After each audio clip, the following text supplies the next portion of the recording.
Hi guys, my name is Vivianne Boaz. I know, I say that all the time, but yeah, my name is Vivianne Boaz, and I've decided to start sharing midweek episode teasers, and this is the first one. I'll be highlighting safety issues that catch my attention because you know me, I can't help but notice. So here goes. The other day, I'm out for lunch with friends, right? We drive in, and I spot these two guys working at height. Now, these guys were literally hanging off a gate and reaching to put up some signage. Now, I pointed this out to my friends, and guess what they say? That's not your problem, boys. Just mind your own business. But you know me, though. I wasn't going to let that slide. So, anyway, I casually stroll over to these guys and ask, hey, do you have a ladder somewhere that you can actually use? Their reaction? Pure shock. I know, right? I'd be shocked too. Like, who are you? Why do you care? Like, who is this person? And why does she care? I think they thought I was someone important. Maybe I will be. Well, long story short, they find a ladder and use it. Now that shocked me because I was like, you guys were working at height, you didn't use a ladder, but the ladder was actually available. So is it a question of management didn't provide or they didn't ask for it or no one just cared? It didn't make sense to me. Anyway, back to my story. Problem solved, right?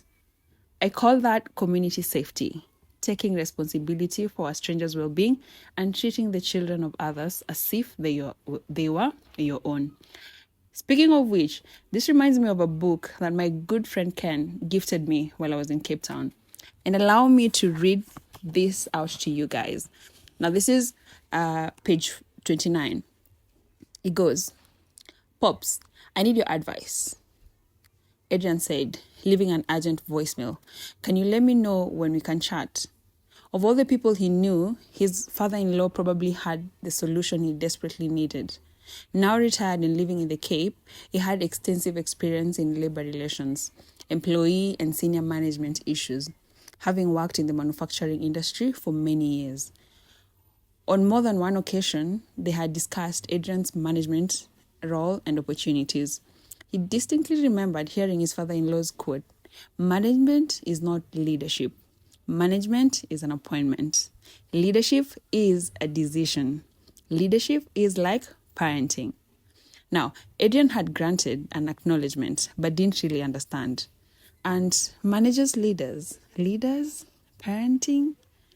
It sounded as though his father-in-law assumed that all employees should be treated like children, but then he assumed sometimes they do behave like children.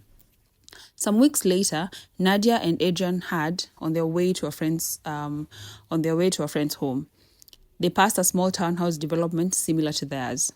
Slowing down, they peered through the construction site fence and spotted an all too familiar scene. In the distance, they saw two small children who'd managed to clamber onto the roof of one of the new homes and were playing precariously close to the edge. Now, one wrong move and the boys would plunge to their death. Why don't the construction companies stop children from playing on building sites? Adrian mumbled. Parents should be more watchful, he muttered as he accelerated away. Shouldn't you go back and tell the site supervisor or find their parents? Nadia asked anxiously. Not now. We're running late and their parents are probably close at hand. Later that evening, Adrian remembered the scene. Bothered and feeling rather guilty, he tried to put the incident out of his mind. After all, it wasn't our business. It wasn't our kids. And it wasn't our roof. But the thought persisted. Shouldn't they have done something about it? What if that was Lila? Wouldn't they have wanted a passerby to intervene? He hoped the kids made it down safely. Switching off the lights, he put the scenario out of his mind.